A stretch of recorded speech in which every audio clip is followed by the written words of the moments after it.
கும்பராசி சதய நட்சத்திரம். ஸோ இவங்களோட திருமண வாழ்க்கை, கேரியர், அதுபோக ஸ்டடி எல்லாம் எப்படி இருக்கும் அப்படின்ற ஒரு கேள்வி உங்களுக்கு வந்துருச்சு. அப்ப இப்போதைக்கு வந்து அவங்களுக்கு 18 வயசு போயிட்டு இருக்குது. ஸோ அப்ப வந்து அவங்க வந்து எம்பிபிஎஸ் வந்து படிக்கிறாங்க. ஸோ எம்பிபிஎஸ்ஸே ஆவாங்களா அப்படின்ற ஒரு கேள்விக்கு அவங்களோட ஜனன ஜாதத்துல வந்து லக்னத்துக்கு 4ல வந்து புதன் ஆட்சி பெற்று இவங்களோட தொழில் ஸ்தானத்தை பார்க்கறதுனால கண்டிப்பா வந்து அவங்க எம்பிபிஎஸ் படிப்பு மெடிசன் சம்பந்தப்பட்ட துறையில நல்ல ஒரு ஸ்கோர் பண்றதுக்கு இவங்க ஜாதகம் ஒத்துழைக்கும். அதுபோக இவங்களோட ஜாதகத்துல திருமண வாழ்க்கை கெட்டு போல.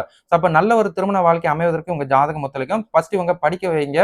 நல்லதான் படிச்சுட்டு அவங்க வேலைக்கெல்லாம் போட்டோம். தென் அதுக்கப்புறம் வந்து நீங்க திருமணத்துக்குரிய விஷயங்களை ஃபாலோ பண்ணுங்க. மற்றபடி அவங்களோட ஜாதகத்துல வந்து அவங்களுக்கு வந்து குருவே திசையை 2030வது வருஷம் வரைக்கும் நடத்துறதுனால இன்னும் ஒரு 5 வருஷத்துக்கு வந்து அவங்களோட படிப்பு ஸ்தானம் கெட்டு போல. நல்லாவே படிப்பாங்க. ஃபோக்கஸ் படிப்புல மட்டும் இருக்கட்டும். கொஞ்சம் இப்போதைக்கு மந்தமா இருக்கும், ஸ்லோ அண்ட் ஸ்டடியா இருக்கும். அது காரணம் வந்து 7.5 சனி ராசிக்கு ஓடுறதுனால, அதே மாதிரி ராகு கேது பயிற்சி ஓடுறதுனால எல்லாமே சுலபா இருக்கும். உங்களுக்கே ஒரு டவுட் வந்திருக்கும். பிள்ளை படிச்சிருவாங்களா, சக்சஸ் பண்ணிடுவாங்களா, இல்ல இது வந்து பாதியில வந்துருமா அப்படின்ற ஒரு குழப்பத்தை உண்டு பண்ணிடுவாரு. இல்லாட்டினா ஒரு தேவையில்லாத மனநோயை கொண்டு வந்துருவாரு. அதனால உங்க ஆம்பிஷன், அந்த பிள்ளையோட ஆம்பிஷனை ஃபோக்கஸ் பண்ணி படிக்க சொல்லுங்க. கண்டிப்பா நீங்களும் அஸ் ஏ பேரண்ட்ஸ் ஆகிய அவங்க வந்து நீங்க பேக்கப் பண்ணீங்கனாலே சிறப்பு. அப்ப அந்த பிள்ளை வந்து நல்லதா படிச்சு வந்தாலே போதும். அதுக்கப்புறம் அவங்க வேலைக்கு போகட்டும். அதுக்கப்புறம் நீங்க திருமண காரியங்கள்லாம் பண்றது சிறப்பு அப்படின்றத உங்களுக்கு நான் ஞாபகப்படுத்திக்கிறேன். ஸோ நல்லதமா படிப்பாங்க. அவங்களுக்கு நல்ல கேரியர் அமையும் அப்படின்றத உங்களுக்கு நான் ஞாபகப்படுத்திக்கிறேன். சரிங்களா?